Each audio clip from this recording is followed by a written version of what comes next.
dahilan bakit naghihirap ang ating bansa. Bakit maraming mga Pilipino ang naghihirap. Kaya naman po, ganito ako kapasyon dahil, alam niyo po, ito yung pagkakataon ko na magpasalamat sa inyong lahat. Malaki po ang pasalamat ko sa inyong lahat sa inyong walang sawang pagsuporta kay Manny Pacquiao, lalo na sa aking boxing career.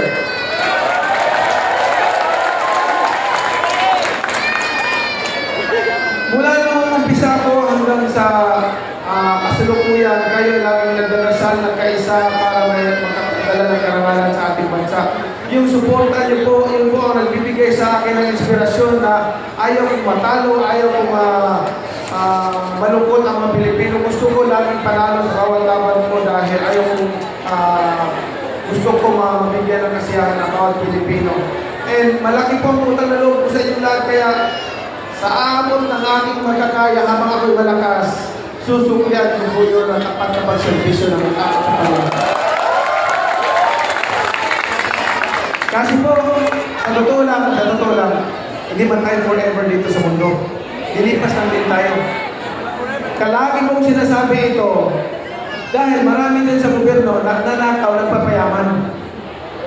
Ang lagi kong sinasabi po na hindi tayo forever dito sa mundo. Kahit ano may kalaking pera mo, kahit ano karaming pera mo, kahit ano kalawak ang lupain mo, ano man ang mayroon ka dito sa mundo, pag namatay ka, iba na rin ang may-ari niyan. Yun po ang ano natin. Kaya lang, marami din sa gobyerno, hindi naman lahat, marami din sa gobyerno, nagnanakaw, hindi sila masatisfy sa mga sweldo na inalanggap nila, nagnanakaw pa sa gobyerno. Kaya tuloy, ang mga Pilipino naghihirap, maraming hindi nakakakain. Kaya naman po ako ay nagpapasalamat talaga sa Panginoon sa binigay niyang lakas na pangatawan sa atin. At siyempre, magandang panahon, lagi naglalabay sa atin ang Panginoon. Kaya,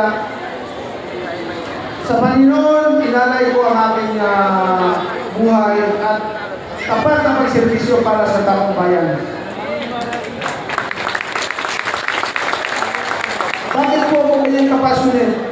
Pag ako nagpupunto, pag ako nagigipaglaban sa mga mahihirap.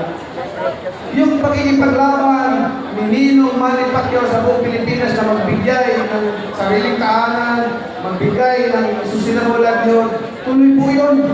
Hindi po ko nakalimutan, tuloy po yun. Bigyan lang tayo ng pagkakataon na malagay ulit dyan, gagawin ko ang lahat para mas marami pa ako mga pamilya na mabigyan ng sariling tahanan. Ang buhay ko po kasi, para malaman nyo lahat kasi maraming hindi lang alam talaga sa story ng buhay ko. Please na please po ako. Sa aking sarili, talagang wala na akong, kumbaga, hindi ko, kahit buhay ko, hindi kaya bayaran kung paano ako napadalaginan ng ating Panginoon. Kasi po, bless ako, bakit?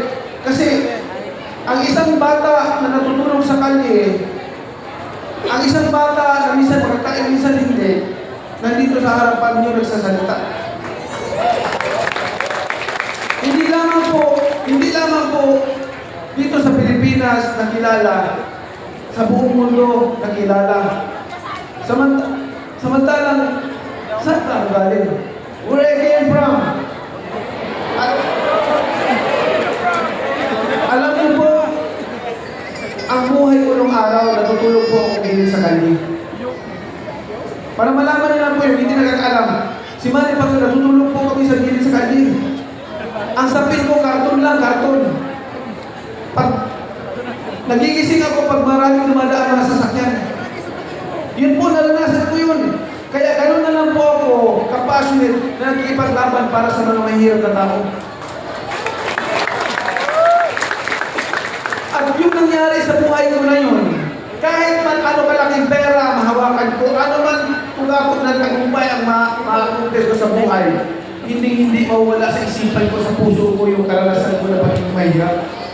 Hindi maaalis sa buhay ko, hindi maaalis sa puso ko, sa isipan ko, na ako, Manny Pacquiao, natulog, dinig sa kalsada, at minsan makakain, minsan hindi. nangyari po sa pamilya namin ito. Maaaring hindi nyo naranasan ito. Isang araw, ang kapatid ko, 5 years old pa lang yan ngayon, gobernador ng Sarangani, si Roel Pacquiao. 5 years old pa lang po yan siya. Mga bata pa kami. Iyak ng iyak, 1:30 in the afternoon. Alam mo na lang hapon na mag-alas 2 na. Wala kaming almusal, wala kaming pananghalian. Kasi walang zero, walang pera pang bili ng pagkain. Iyak ng iyak, nangihingi ng pagkain. Nung sinabihan ng mama ko na wala tayong pera pang bili ng pagkain, lalo umiyak. Hindi niya naiintindihan eh. Eh, ang mama ko umiyak sa amin, nakatingin sa amin, sabi niya, mga anak, pasensya na kayo. Wala tayong pera. Sabi niya ganun. Pasensya na kayo, wala tayong pera pang bili ng pagkain. Uminom muna kayo ng tubig. Damihan ninyo. Para mawala yung luto niyo, baka mamaya gabi magkaroon din ng pagkain. Alam niyo yung moment na yan, hindi makalimutan ng Manny Pacquiao sa puso ko. Pag may nakikita akong mahirap na pamilya, nakikita ang mahirap na Pilipino, nagpa-flashback sa akin yung alaala ko na pinagdaanan na minsan nakakaibisan. Kaya gano'n na lang po ako makapassionate na ipaglaban at galit sa mga